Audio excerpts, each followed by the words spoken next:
Hello and welcome back to Dev Game Club, a weekly podcast in which two veteran game developers look at games from the past and talk about their impact and relevance today. I'm Tim Longo Jr., and I'm joined, as always, by a man who swears they used his likeness for the face of the Metroid Prime core. Brett Duville. Yeah, of course, right? It had a face! It had a face. When you get to the end and you deal with I think they call the first one the EXO or something, before you break it open and you find the core. And then I just thought it was so funny that it's like, there's like it's the EXO or the Mega or something like that. Yeah, and then the core is it's the Mega thing that Ridley. Flies out of it. Yeah. No, Meta Ridley. And then Meta Ridley, right. Metroid Prime EXO is the big but creature, and then the very last thing where the weird octopus looking thing with the human face fights you at the end, which I mean, Mark A. Hutchinson had met me. Just saying. It's just creepy, I mean, yeah. We've met so many. I don't think there's another Metroid in history that had a face like that, like a human face. Yeah. Is a really interesting choice. When I wonder if it's supposed to and I don't remember the other two, me and story and lore in video games, so I don't remember if it ties into the being tied into her DNA in some way. That's why it partly has a face. It's partly her face. Oh, maybe it's her face. Yeah. Yeah, I think. Just take her helmet off at the end. Yeah, I think that there's also reflection of her physicality in the environment at times, in particular overlooking the window the window overlooking the relic or the artifact little garden.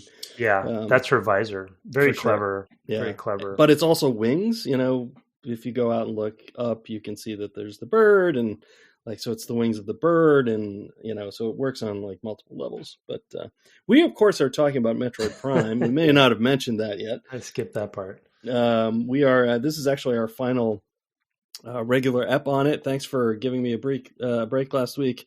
We actually haven't talked in more than a couple weeks now, because we recorded one of the vacation weeks the week before, and just so I didn't have to bring all the gear with me while I was traveling on an island and etc. But it was nice to have a break, even though I did bring my Switch with me and then didn't play it at all. So I waited till I came. That's for the best. Yeah, I had it in case I was, you see, when you see 17 movies in 5.5 days, you just don't have a lot of time for the Switch. So yeah, that's a feat. Is it? I guess. I mean, I've never gone to a film festival, and I feel like I would like it conceptually, but when you say it that way, I'm like, I don't know if I want to watch that many movies in this short amount of time. I would have a lot harder time, honestly, if they were not all different. And I think that's what actually makes it possible, and they're all independent as well. Because you're kind of surprised. If I were to go and watch all the Marvel movies over the course of 5.5 days, I'd be dead after now day I'm 2. In. Yeah, let's do it. Yeah, right. No thanks. Well, maybe you're in. I'm not. But yeah. Anyway, so enough about that. Let's talk. I guess we should just start with some of the remaining things that sort of happened at the end of the game. We had more visors. I think we'll talk about that first, and then sort of talk about artifacts and the sort of end game and Ridley and all that stuff, and maybe some other bosses if we want to. The visors actually might take us in that direction a little bit. Visors were a thing. Rendering modes were totally a thing, back in this time period. We, borrowed it from this for Republic Commando. We had another game at LucasArts that had visor modes or something similar, vision modes. I know there were others. I can't remember any off the top of my head. I don't know if this game even sparked it off, but it was sort of like the new thing you could do, even with what was called a fixed function rendering pipeline, is you could kind of sort of say, yeah, but what if you took this data and did something with it? To generate kind of a new look, and sort of these days we'd be able to do a lot. We do a lot more with that, right? With shader models. And of course, we're chasing realism as a result. and not kind of this weird novel, thing where it's like, oh, we just sort of see the outlines of things, or it's great when you're in that X-ray mode and she pulls up her hand and you can see her hand in the inside the gun inside, and you can see all the outlines of all of that down through. It's like a Mortal Kombat game. But you had mentioned in pre-show a little bit about how much they leaned into that, and I thought it might be good for you to talk about that a little bit. Yeah, I think the visors. I kind of want to go back and replay Super Metroid again after all of this, but I'm playing Fusion at the same time, which is obviously the more traditional Metroid structure.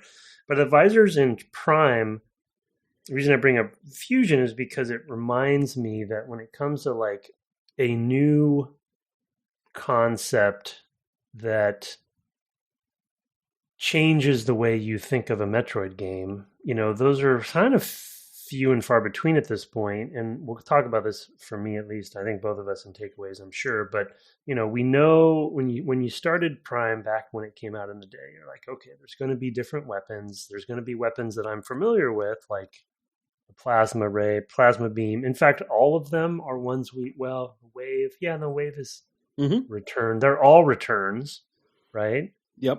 Even most of the upgrades are largely returning mechanics that kind of the formula. But visor modes are something that base, and then the suits, right? Kind of lock and keys of the suits, keys that aren't keys. But the visor modes, I feel like, were a fresh take on something that was very specific to Prime and very specific in a way to first person and the structural change of the game because the genre changed. So I just thought it was fascinating to the degree where they use them way more than a lot of games ended up using them. They use them for both environmental puzzles and secrets, right, and finding artifacts and things like that. But then they also intentionally use them in boss fights, especially, and in some enemy fights. Actually, it helps you in certain cases, like the ghosts and stuff. So I think the ghosts, it helps one of them. But no, there's another one that disappears anyway. Yeah, so it was and of course with their goals of immersion in this game, visor modes make a lot of sense.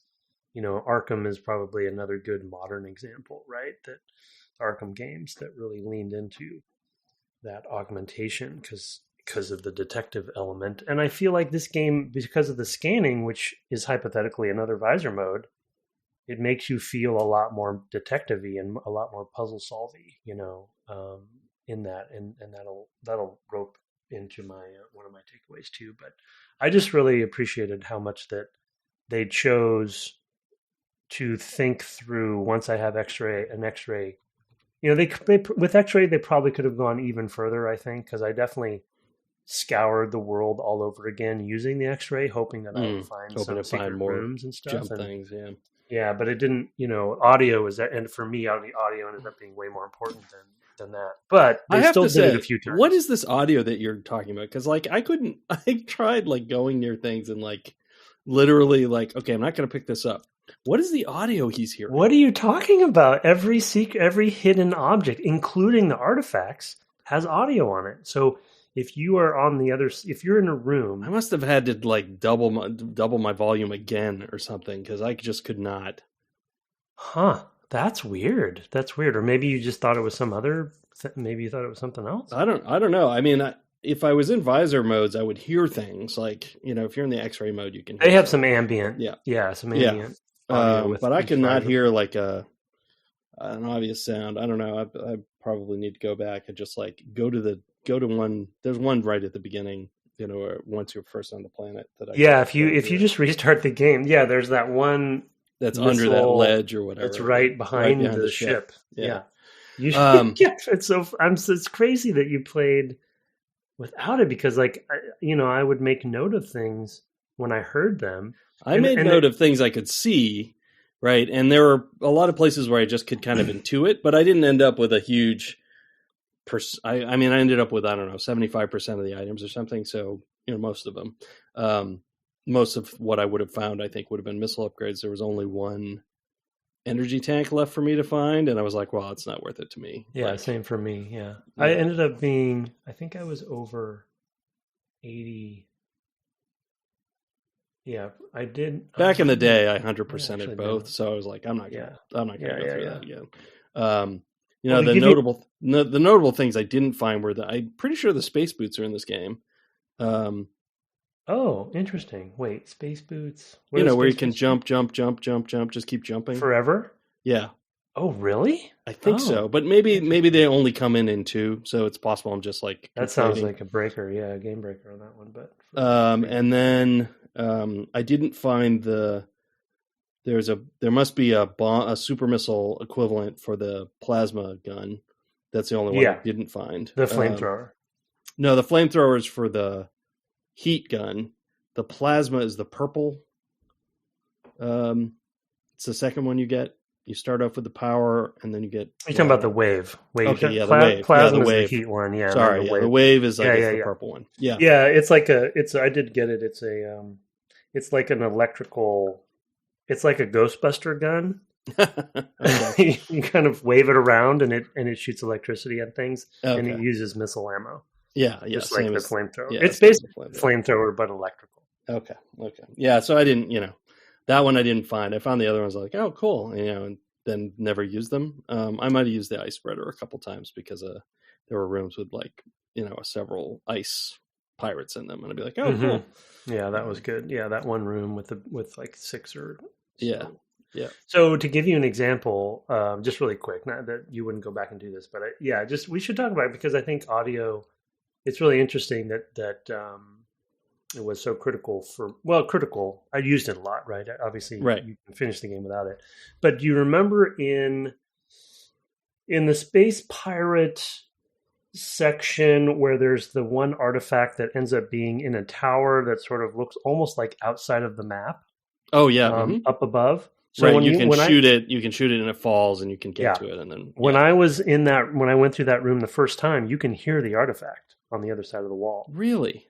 And I was there and I was like, what is over there? How am I going to get over there? And I was, you're not supposed to get there at that point. It's impossible. I wonder if I turned this off. Yeah, maybe. I wonder if this is a setting you can turn off because I did play a lot of the game pretty quietly as I mentioned in the first. Oh, I'm sure that's it. Yeah. I mean, it's a humming electrical sound, right? So it's it could have easily been missed. But the weird thing, which is a really interesting decision, which we're talking about this for too long, but it's the same sound for artifacts as it is for any other collectible. So I found that interesting because you didn't know. You didn't even know. Well, yeah. At that time, I didn't know about the artifact. Well, I found 3 artifacts before I even scanned the central artifact thing in the artifact hall because the ramp down to it is behind you. Yeah, I kind of came up to it and I looked down. I was like, oh, weird. And I could see and I scanned the 2 lore things. I was like, okay, I guess I'm done here. I'll probably come back to this. I remember there's something here. I don't remember how this works. Totally forgot that you collect a dozen things. Though once I did it and it was like the descriptions of where they all were, little riddles. Yeah. I was like, oh, right, of course. And then I'm like, wow, it's weird. I couldn't get there. And I went back. I was like, oh, no, just I missed the same hallway. Yeah, no, I did too. Yeah. I think it's just in fact, it's all very brown, I missed scanning some of the pillars too. And I thought and I thought they had intentionally hidden some that you had to figure out on your own. And I'm like, man, I've just scoured this whole place. I'm not sure how I'm going to find these ones. And then I went back and realized I needed a scan to get the riddle. So, yep. But yeah, anyway, I don't know. Back to visors. Right. Yeah. I don't know what else there is to talk about there. It's just a nice addition. I'm trying to think if Samus Returns, did they do visors in that? There was one in Super Metroid. There's an X-ray. Oh, is there? Okay, I forgot about that. Yeah, there is one to find secrets in the walls, I think, or something. That's right. So they just sort of expanded upon. Yeah, they expanded that out, but it's not something that's been done very much in the series, of the games I've played. So it's, I was a little surprised. I was a little surprised playing other Metroids that there wasn't more scanning. Like the scanning tends to be drop a power bomb, right, and see what shows up. Right. Which is, which is fine. It's another form of doing that, and Sorry, it means not. Oh, here you go, June. It means not adding another, gonna bark now outside. Sort of collision and like detecting and all that stuff that you would have to do, but especially in limited 2D systems. So I totally get it. Whereas the radial detect of the power bomb is pretty easy, and you can even just fake it and do it at the end if the whole screen goes white or whatever. So there's like a lot of good reasons why you wouldn't do it the way you wouldn't do it in other games. But it is a surprising thing, given how much they leaned into it here, that it's not more present in other games. So anyway, sorry about the dogs. That's all right. It's the dogs. We're all used to it now, Tim. Well, it also goes so well with first person, they'd exactly. forgotten about that mode in Super Metroid. But even though that might have been the kernel of an idea for them to embrace it because you're in the helmet, which is something you have never been able to be in before. It's just kind of, I don't know. Again, the game's very good. With the other games in this series, they lean even further into it, and they become sort of detecting different sorts of things, like auditory, I feel like, and then some weird, fictiony black-white stuff that I don't really recall, but it's like some kind of energy fields or something. And they can kind of lean more and do more in puzzles with it. In a lot of ways, Metroid Prime 2 sort of takes this and says, okay, well, we had that, what more can we do with this that we couldn't think to do because we were too busy trying to ship the first game, in this, in this thing. And like, what more can we do with it? Often that really unlocks your creativity, getting one done and going, oh, wow, we could also do this with it. We could do that with it, and you have to leave those for the next game. So you definitely feel that in 2 and 3 as well, as my recollection. So we'll see. I'm going to maybe uncrack that one in the near future and take a look. So, because I don't really remember it. It's after Other M kind of left a bad taste in my mouth. I kind of have forgotten Metroid Prime 3. But anyway. So you mentioned the artifacts there. Yeah, that's a good segue for those. Yeah.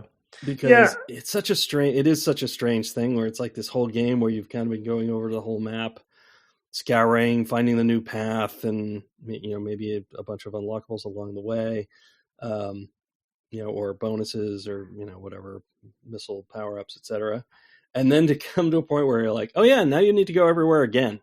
Now that you have all the visors and things like that, which I thought was pretty wild. And I really liked this time, and I think the first time, I really liked the sort of, here's a sort of Chozo description of what you're looking for. Mm-hmm. And they all kind of tip their hat a little bit too much, but it's a video game, so I understand why they do. By basically highlighting the room name, in the text that you're reading, which I think is a little bit too on the nose for me personally as a player, but I understand that choice. I really like it though. It's like, I like those sorts of. I like in games where you're asked, like, remember this thing you saw? Like, can you figure out from what I'm describing what that thing you saw is? Some of the Assassin's Creed games have done things like this with maps, treasure maps, things like that. And it's like, can you find the spot with the weird shaped island that's sort of like a boot on its, that's on its head or whatever, and like, and on the tip of the boot there's a thing, and I like that stuff. You said boot and island, not an island, but anyway, it's just funny. Assassin's Creed Italy. Anyway, yes, I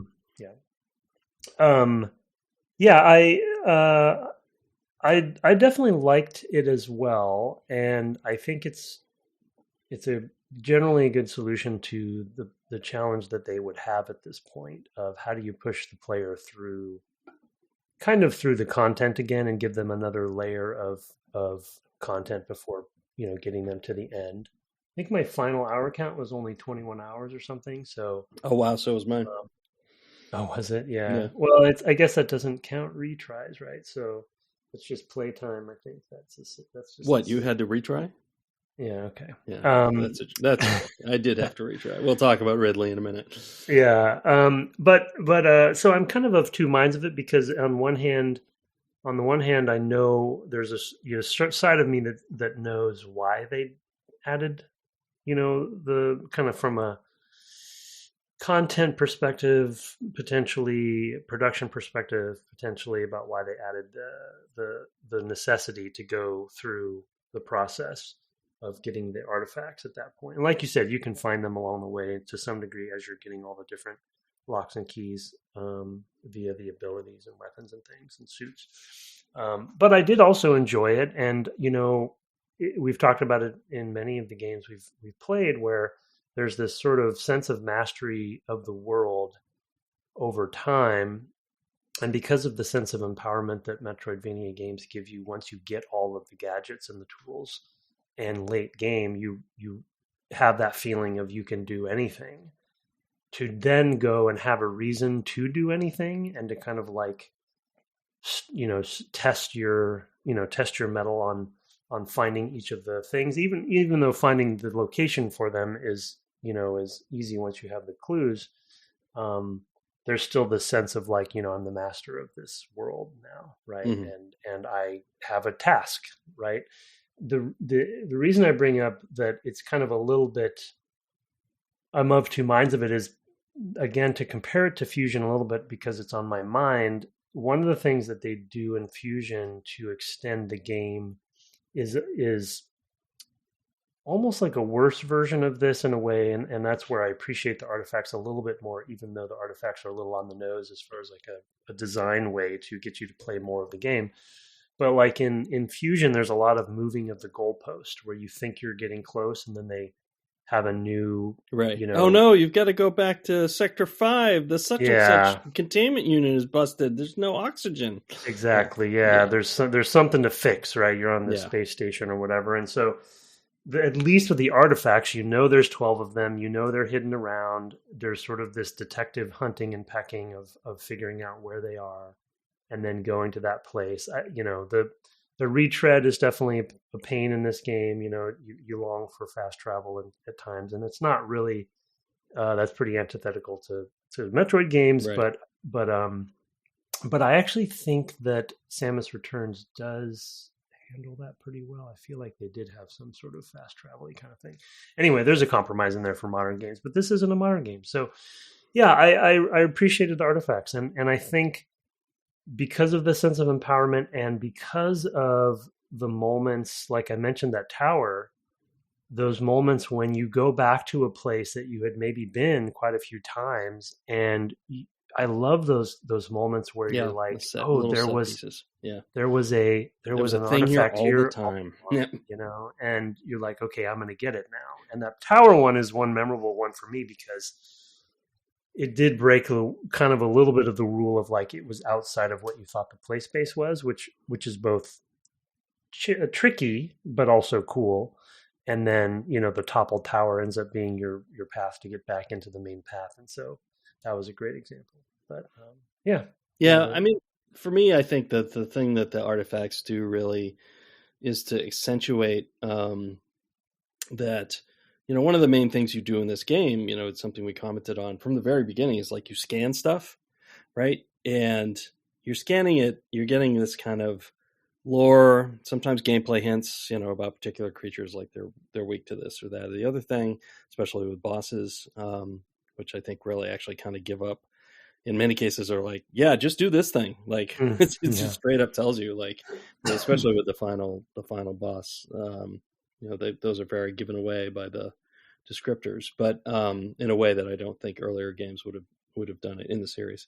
But I think that the way that you're going back through the artifacts and then having these clues, which are also reading, it kind of ties you back into like, there's a layer under this world that only you can see, and kind of reinforcing that in some ways this is a game about seeing, it's about seeing this space, and being in her eyes and seeing through her eyes, and I think that all ties together really, really well. And So I think it really works thematically, even though, as you point out, like I definitely had places where I'm like, oh man, how do I get to there again? And of course, I've already complained about kind of how the maps it's not always clear to me how they connect. Although I finally was starting to grok that a little bit better when I was like, oh, and now I'm done the game.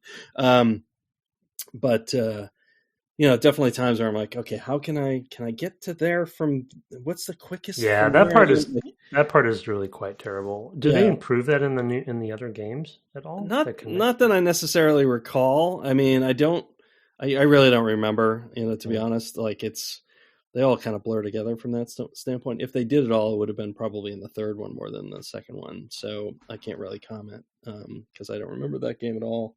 But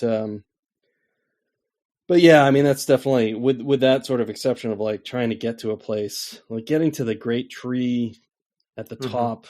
Yeah. Like, well, there's actually 2 ways to get there, but I came a third way and you can't from there. It's just like, oh man, I gotta go back down to over there to get up. And I mean, that stuff was just kind of a drag. When I had just been there, for something, for like, I don't even remember. I had just been there for something else. And because of my own notes. I was like, I think there's a thing here. And I'd literally just been there, but hadn't gotten the artifacts yet, so I didn't have the notes. And then the next thing I did was get the notes. I was like, oh man, I was just there. Mm-hmm. And I could have done that. But anyway, I think some of the things you can't actually do until you've scanned the monuments or whatever, the various totems. Oh, you think so? Yeah, maybe so. Yeah, I think because there's ghosts in there, and until you have to defeat the ghosts, like I don't think it unlocks the thing. Like I think some of them it's like you have to defeat this ghost in this place. Yeah. And until you've actually triggered that by scanning the the bird head or whatever that tells you that, I don't think that happens. That was my impression anyway. I did not find any artifact pieces from combat in advance of doing the scanning. So I did find some that were just kind of placed, like, if I go through the water here, it turns out there's a room back there and things like that. Right. Yeah, that would make sense. Yeah, because then they would change they would spawn the ghosts. Yeah. Yep. They'd know you were in that place because you've been in that room before. In almost all cases. So well, and I mean, it's not. I'm sure it wasn't necessarily the motivation, but and I'm sure you didn't read or care about any of this. But the other thing with the artifacts that for me resonated a bit more too, even though it's again still very on the nose as far as a concept, is that they throughout all of the Chozo ruins lore stuff. They were talking about the chosen one, right? And they're talking about you essentially. There's a prophecy. Yeah. Yeah, and the fact that you're on this path to get each of the artifacts, it just kind of reinforces all of that stuff. So you see it coming a mile away, and it's again a trope that is way overused, but and Chozo's, it's always been in a layer of these games and these worlds. So it was kind of neat to have it so integrated, into this one in particular. Because, Super Metroid, whatever, right? You find the Chozo statues, which is funny because in Fusion you're not on a planet, right? So you don't see that stuff. Right. But it's there's still that cool factor of it. And this is, I guess, kind of origin story-y in a way, because it's Metroid Prime and early in her career supposedly. So it's all kind of neat stuff in my opinion. Yeah, do both Fusion and Prime take place between Super Metroid and other? I'm not really clear where they take place in the. Yeah, I'll look. Fusion feels very clearly like right after Super Metroid in some ways, right? They've taken this Metroid back and like they're experimenting on it, for peaceful purposes. They might have peacetime uses, purely for peacekeeping. One man's peacekeeping. So it's I'm not really sure where it lines up, but this does. I mean, in a way, it feels like archetypically going back to the beginning, even though she has all her stuff at the beginning of the game. So she's already done all of this stuff once, right? And then she gets hit by Ridley and everything falls down to the planet, I guess, question mark. That part of it's not really clear. Yeah, right. So. Yeah, so interesting. Okay. So Metroid 1 is the first still, even though there's a manga series that's first. Okay. Then Prime is right after that, and all the Prime games. Yeah. Then Metroid 2, or Samus Returns. Then Super Metroid. Then Other M, then Fusion, then Dread. Oh, wow. Okay. So they're actually pretty disconnected.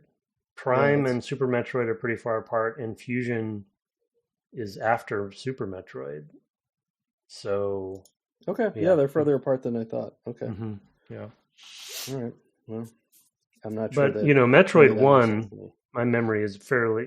They did do the remake of Zero Mission, but fairly low on story, right? So yeah, you're coming into Prime from Metroid without much context. So this one, Metroid Prime, does feel like, for any of the games, establishes the most about the world. The world building, and who these Chozo people are. Mm-hmm. The Chozo chosen. Let's talk about the end of the game. I already invoked Ridley once. I don't know if you want to talk about any of the other bosses along the way. The elite alphas are kind of, they're a boss at one point, but then they're kind of like, well, I know how to beat those. Yeah. And then there's the Omega pirate, which is the Omega was interesting just because of the invisibility and using the visors. There's not too much to talk about there, but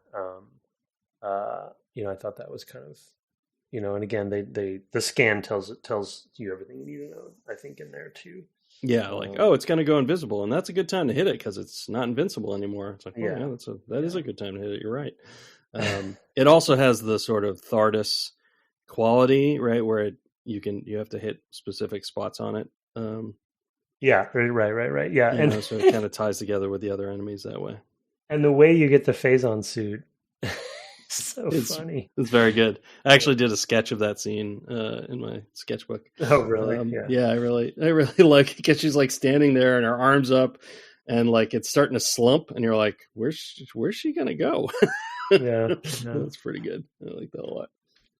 And I had forgotten actually that you get the Phazon suit. And so, that's like the water conversation we had last time, right? Where you then feel very empowered at that point because you're just running through the everything but lava. Yeah, exactly. Yeah, lava's still lava, but there's a snake that can go into lava. Why can't I get that snake suit? That's my question. Where's that? A rock suit. Yeah, or something. Right? I could be a lava mollusk. The lava mollusk suit. Yeah. That's like you just turn into like two pancakes stuck together. That her shoulder balls are so huge they just like hang up and down her whole body. That I should not be an art director. Then of course there's Ridley, which is in some ways the battle I hated the most because I did it a bunch of times, but in some ways the one I liked the most. So I'm curious as to your thoughts about that. Yeah, I thought it was. Yeah, I agree with you. I feel like it was the skill test. It was the real skill test of the game when it comes to because the Metroid Prime and all its phases where it was had different goals, but Ridley felt like much more about skill, pattern recognition, and execution of that. Yeah. And to some degree, it's what you want because Ridley is Ridley. It's meta Ridley, I think they call it here. So it's like a robot kind of thing. I didn't have as much trouble. I definitely didn't do it on the first try, but I didn't have as much trouble as it sounded like you had. But this section will be in my takeaways. But to be honest, the biggest trouble I had with that boss was playing it on the Switch. I think what it asked of you to use the Switch Joy-Cons it felt very much like a boss battle that was not built for this system. Like you're playing an instrument to beat, you're doing many things at once. Right. You're jumping, you're moving, you're shooting, you're holding multiple, two buttons at the same time. So that was more of my beef. But That's interesting. I do think it would have been easier with a GameCube controller in my hands, although I do remember also having difficulty with it, with that fight the first time, because this might have been my first Metroid. I can't remember if it was this or Fusion. And I definitely remember like, like I gotta hold this button, although the A button is really prominent, obviously, on the GameCube button, so it's kind of easier to hold that one. And that's what I ended up switching to. I've used the whole game. I was using the triggers to fire the beam weapon, and then in that fight, I was like, I can't do that because for whatever reason, it makes it very difficult for me then to also shoot the super missile. If I was in whatever. So I just eventually just wore it down. I mean, I used the beam weapon, which I guess is the weakest weapon. But the reason why I used that was that I could fire it quickly. So I always felt like I was making progress whenever Ridley was vulnerable, which is just these kind of brief flashes, especially in the sort of second part of the fight. It's like, oh, you've got to like wear it down enough that it's going to roar back so you can shoot at the chest, which I think that was all, pretty cool. What was really fun was learning that pattern recognition and execution, some of which was easier than others. The one that kept killing me was the sort of dash attack. Ridley kind of roars back, with a hand. I could always see it, but actually getting out of the way of it was really, really hard for me. And I think that you're right. That may be partly the controller, because clearly sending the signal to the system, like, no, I want to move, this direction and hit the B button so I can do that kind of dash jump to the side thing that she does, was really difficult. And I found, every time I would die that way, I'm like, oh man, again, like I know, I know how to do it. I just can't make it, I can't make it do the thing. So I just got better and better at it. And, eventually I was only at like, I don't know, half health maybe, the final time that I beat it. I was like, oh, okay, well, that was just about a perfect run. Like I got hit a few times, but, it wasn't terrible. So, the pattern recognition of it. Yeah, for sure. Yeah, and I think the dash is a good example. Part of it could be controller translation, but the other part of it, I think, that was tricky about any boss that has something like that. There were a couple, TARDIS had the similar thing, or TARDIS, whatever it is. But TARDIS is Doctor Who, is that Doctor right? Who, yeah. Mm-hmm. But it also relates to some of the jumping puzzles. First person, high stress, high lethality, first person dodging, kind of the accuracy for kind of where you start and where you stop as an entity. Do you know what I mean? Yeah. So and where the enemy does. And so when Ridley is charging you, I eventually got the right pattern down, but until then, you're kind of like, it doesn't look like that Ridley hit me, should have, Right, so the perception, FOV is an element there, collision, like there's probably a lot of fudging going on in there too, but it's just a very tricky thing to do well, and I think they largely got it, but there's also a decision to be made of like, maybe don't make a boss charge a first person character in that way too. Find other ways that you have more. I mean, it's really kind of a no-win situation. Is once you've gone first person, and because there's some platforming elements, it's going to be tricky. But lock on is kind of their biggest thing there, that they tried to fix that problem. But I mean, I find myself going back and forth to lock on in the battle as well. So whenever Ridley would jump into the air, I was letting go of lock on so I could just track the shadow and use the shadow to tell me when to jump and things like that. Because I also feel like the lock on messes with things like your jump, because you are you're kind of being moved by your by your attract, right? So you think you're jumping, and it's like, oh, it turns out I'm not jumping very high because the thing I was tracking was moving down while I was tracking it, or locked onto it rather, and it kind of forces me down in a way. It was very strange feeling until I'm like, you know what, I could just let go of this button sometimes. Oh, look at that, I can jump a lot higher, and that was like, oh, okay, those sorts of learnings were like, oh, okay, I see the depth in the movement system, and even though some parts of it are not to my taste, I do find it a little floaty and things like that we've talked about. There's a lot more there than you might initially think, and I think that's important too. So, but yeah, it's like, oh, I definitely want to dodge to my left against Ridley instead of Ridley's right, which is normally what I'm inclined to do when I'm just because I'm more comfortable moving to the right. I don't know, maybe it's because I'm right-handed. Things like that. I don't know. But yeah, it was an interesting fight. The Metroid Prime itself, those various battles were kind of less interesting, except for the sort of overcharging phase-on was kind of fun. It was just kind of neat.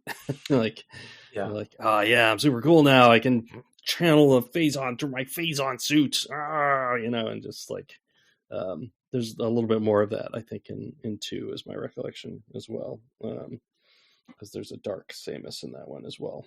An echo of you, because it's called Echoes. Oh, interesting. So it's kind of I think it's called Echoes. I think the third one's called Corruption. I might have that backwards. Because there's that happening in Fusion too. Right. I think you said in pre-show, like Metroid Prime, the Metroid Prime stuff seemed like empowerment.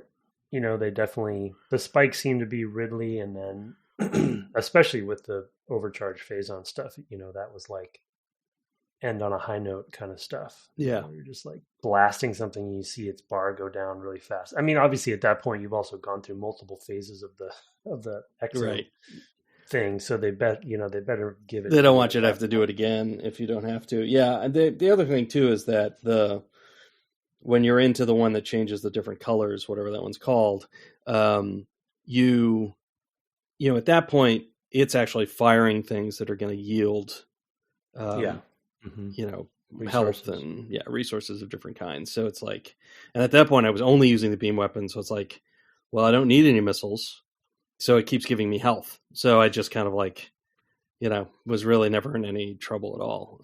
So I think there's kind of other things that happen there. Whereas Ridley, the only things I think that give you the resources are the totems or whatever themselves, right? When they get destroyed, they're finite. Yeah. Yeah, they're finite, and so you're kind of like, you do have to just learn the patterns. Whereas the other one, you can just kind of bullet out, and just wait for your opportunity to get some healing. But still, fun and shit.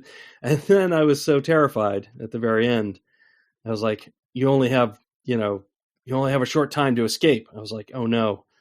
Section. I was like, oh, that's so no, I don't want to do that. The last time I had to do that was the Elder Scrolls game, Morrowind. I feel like there was one in there, like you had to rush out in the last bit of time. But thankfully that was not necessary. So I wonder if that was something that was cut. I do too. It's like you're gonna have to go back through there, and there's Metroids everywhere. Yeah. That would have been a nightmare. Yeah. But I mean, it is a Metroid trope. They have a section in Fusion too. In Super Metroid, when you beat a boss, they don't always leave a Metroid behind, right? Like no. They're infected. Because in Fusion and Prime having come out at the same time, like that concept with the Metroid Prime was there, right? There's the big creature thing. And then when you destroy that, the Metroid itself comes out, and then you destroy it, which is what you do in the Fusion with each Fusion boss is the same thing. Yep, and that's interesting. It is an interesting parallel. I wonder if those are related at all. So now that we've gone down the deep Metroid hole, multiple holes, we should talk takeaways.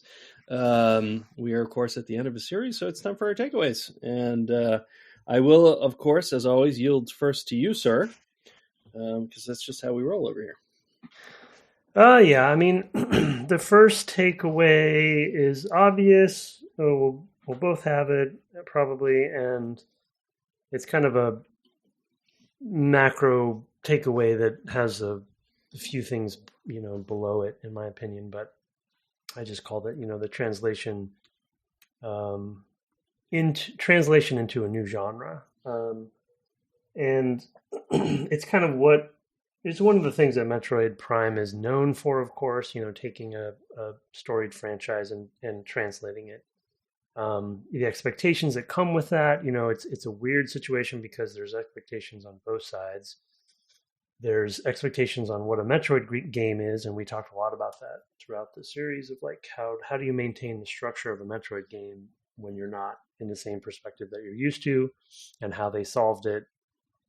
And then there's expectations on the other side too, as we talked about, when first person shooters were very dominant in the industry and in the medium at the time. And so how does Nintendo tackle that? Of course, we played GoldenEye before this, and so there's that perspective. Go back and listen to those episodes if you want to, if you haven't. But then Metroid Prime, taking the popularity of the first person shooter and translating it into a Metroid game comes from a different perspective, right? Of like, okay, I have guns and I'm shooting them, and what is the Metroid version of that? And then if we just today talked about the visors and the first person immersion and sort of perspective of that, and how does that change things? So, scanning and world structure, I think, are kind of, which scanning will come up in another one of my takeaways. But yeah, that successful and very challenging and very bold and weird translation from 2D to first person shooter is astounding. Yeah, and also carving their own path with that, as we kind of talked about, I think is really important, and because Halo was out, there was a model for how to do console first person shooters, and it kind of went their own way. And I definitely, with my own takeaways, I tried to steer away from things that I thought you would do, so I have some that are kind of a little bit different. But I do think that's, obviously, that's, if there's anything you think about Metroid Prime, is like, I can't believe they took Metroid and made a really good first person game out of it, for sure. I'm going to do as my first one, the importance of great art direction.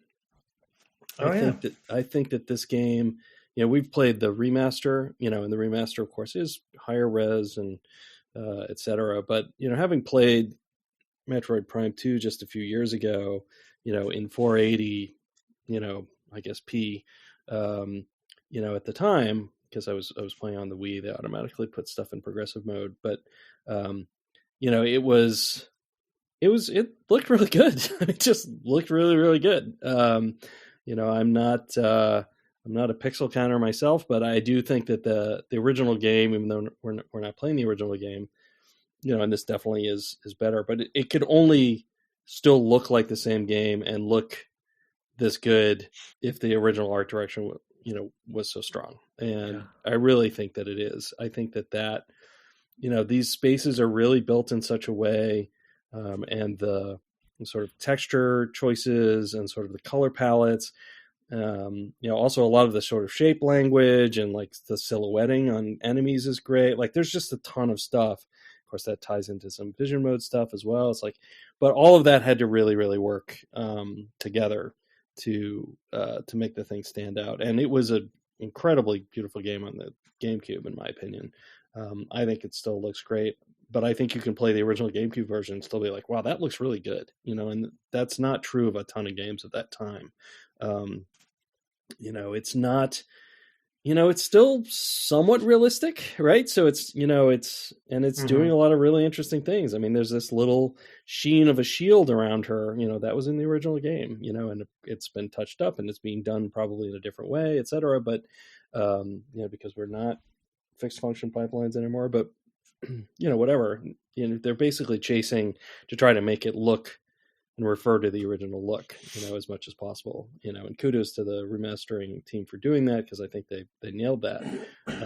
But they had a really, really strong base to work from. And I think that the sort of the science fiction elements, with the kind of phase-on mines and the space pirate stuff has its own look, compared to like the native, fauna and stuff like that, with the kind of waving grasses and like the different sort of bug-like creatures. And I mean, just all of it just looks really, really great, and that is partly a translation in some cases from the 2D games to the 3D games, but you still got to execute. And I think the art direction was a big part of that. So, yeah, kudos to art directors. Yeah, that's good. Yeah, the translation, agreed. I mean, I think this was Retro, of course, but and also Retro, I believe, did the remastered new Retro. No, I don't think so. Actually, I think it was multiple. Yeah, there's a bunch of people. I think they maybe supervised, but yeah, potentially. Yeah, I know that Iron Galaxy did, and some others. But yeah, I was looking at the credits, and I know some of the folks at Retro who were at least credited on it. But anyway, the sort of timeless art direction from a Nintendo perspective is definitely a staple, right? That it still holds up.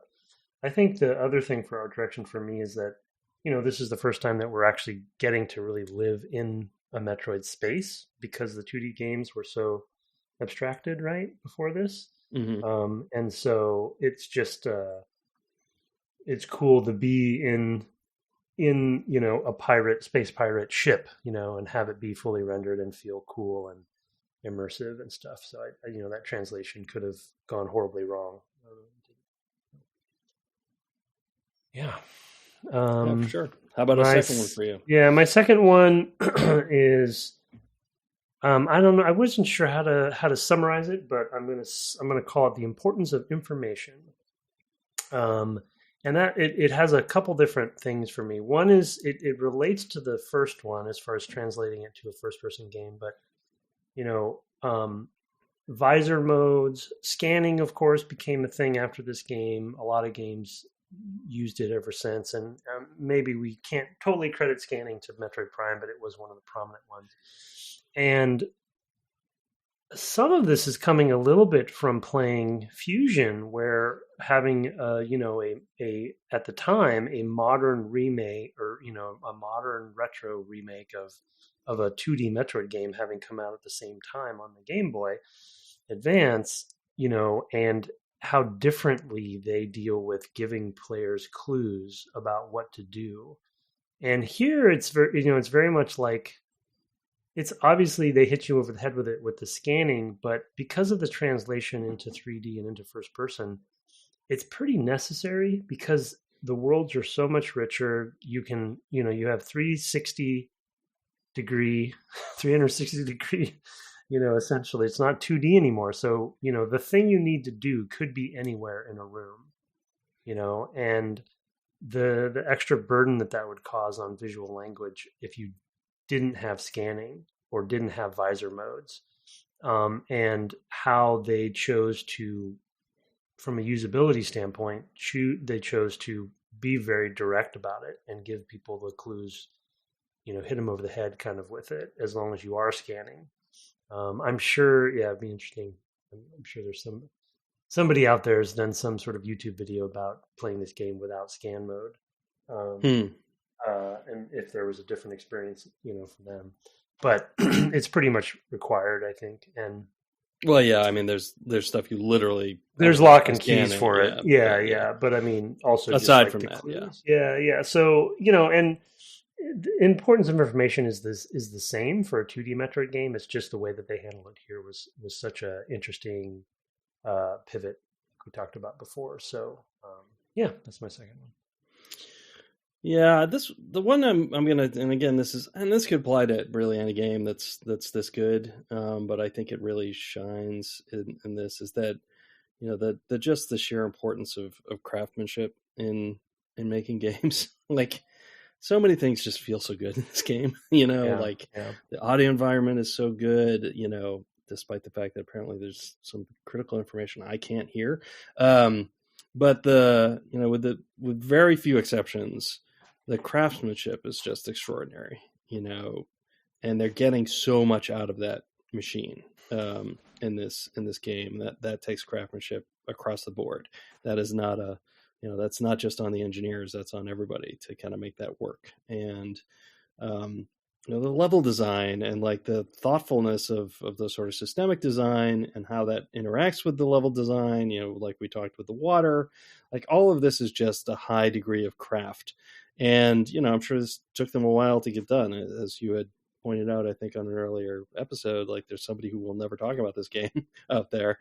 Because I imagine it was really, really hard to bring that expected level of craftsmanship to a whole new thing with Metroid, to work with Nintendo as an American developer. I think that was probably really, really, really hard. And I think they probably each pulled the other along, in that degree with their craft. We sort of got an inkling about that from our discussion with, I'm not going to remember his name from Eternal Darkness. Oh, Brad? Yep.